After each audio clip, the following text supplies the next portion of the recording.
रोचक है मां काली की इस प्रतिमा की कहानी। जाने क्यों 10 साल पहले लोगों ने किया था विसर्जित। मंदिर में पिछले 10 सालों से अपनी सेवा दे रहे कमलेश पटेल ने कहा कि मां काली की अद्भुत प्रतिमा कटनी के सलीमनाबाद में पहले स्थापित थी। करीब 10 वर्ष पहले कुछ लोगों द्वारा मां काली की इस प्रतिमा को मां नर्मदा में विसर्जित कर दिया गया। विसर्जन का कारण था कि मां काली की पूजा के वक्त कुछ लोगों की असमय मृत्यु हो गई, जिससे लोगों ने समझा कि मां काली ने उनकी बलि ले ली है। तब डर के कारण माता से क्षमा मांगते हुए उन्होंने मां की इस प्रतिमा को मां नर्मदा में विसर्जित कर दिया। हिंदू धर्म में देवी देवताओं में मां दुर्गा का विशेष स्थान है। मान्यता है कि दुर्गा मां की आराधना करने से मनुष्य के समस्त पाप दूर हो जाता है। आप सभी मां दुर्गा के 9 रूपों से जरूर अवगत होंगे। आज हम बात करेंगे उन्हीं रूपों में से एक मां काली की।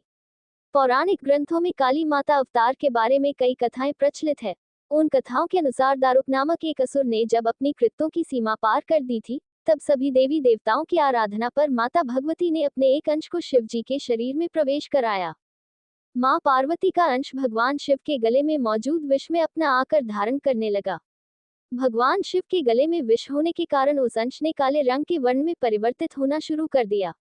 उसके बाद जब भगवान शिव को वह उभरता हुआ अंश अपने अंदर महसूस हुआ, तब उन्होंने अपना तीसरा नेत्र खोल दिया और तीसरे नेत्र के खुलते ही मां काली प्रत्यक्ष रूप में प्रकट हो गई। उसके बाद उनकी एक हुंकार से ही दारुक और अन्य असुर जलकर भस्म हो गए। रोचक है मां काली की इस प्रतिमा की कहानी। कुछ ऐसी ही कहानी है जबलपुर के तिलवारा घाट पर स्थित मां काली की करीब 10 फीट ऊंची प्रतिमा की है।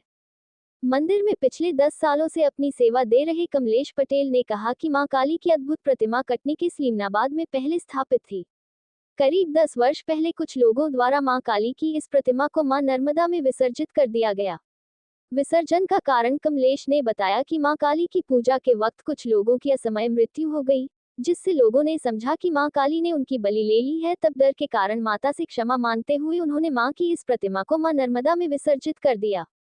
3 क्रेन लगी प्रतिमा को पानी से बाहर निकलने में। 3 से 4 महीने तक मां नर्मदा में जलमग्न रहने के बाद कुछ भक्तों की माता काली की इस प्रतिमा पर नजर पड़ी। बताया जाता है कि मां काली की 10 फीट ऊंची इस प्रतिमा को नर्मदा से बाहर निकलने में 3 क्रेन लगी और उसके बाद भक्तों ने मिलकर माता का एक छोटा सा मंदिर बनाया और वहीं मां को स्थापित कर दिया। मां काली की यह प्रतिमा खंडित थी, जिसे रिपेयर कर उसकी पूजा अर्चना की जा रही है। तब से लेकर आज तक 10 सालों में अनेक आंधी तूफान और मां नर्मदा के विशाल वेग के बाद भी ये प्रतिमा अपनी जगह से टस से मस नहीं हुई और अपने भक्तों पर अपना आशीर्वाद बनाए हुए है। खंडित प्रतिमा की होती है पूजा। हिंदू मान्यताओं के अनुसार भगवान की खंडित प्रतिमाओं की पूजा नहीं की जाती है। ऐसा माना जाता है कि खंडित प्रतिमाओं को पूजना भगवान का अपमान होता है, इसलिए खंडित प्रतिमाओं को नहीं पूजा जाता है। लेकिन एक भक्त की श्रद्धा अपने भगवान को पत्थर के रूप में कभी नहीं देखी है।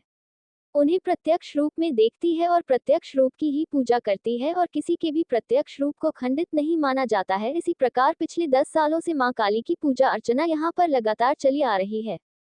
हेलो फ्रेंड्स, आज का वीडियो यहीं तक है। आशा करता हूँ कि आप लोगों को यह वीडियो अच्छा लगा होगा। हमारे वीडियो को लाइक कीजिए, सब्सक्राइब कीजिए, शेयर कीजिए, कमेंट कीजिए। जय हिंद, जय भारत।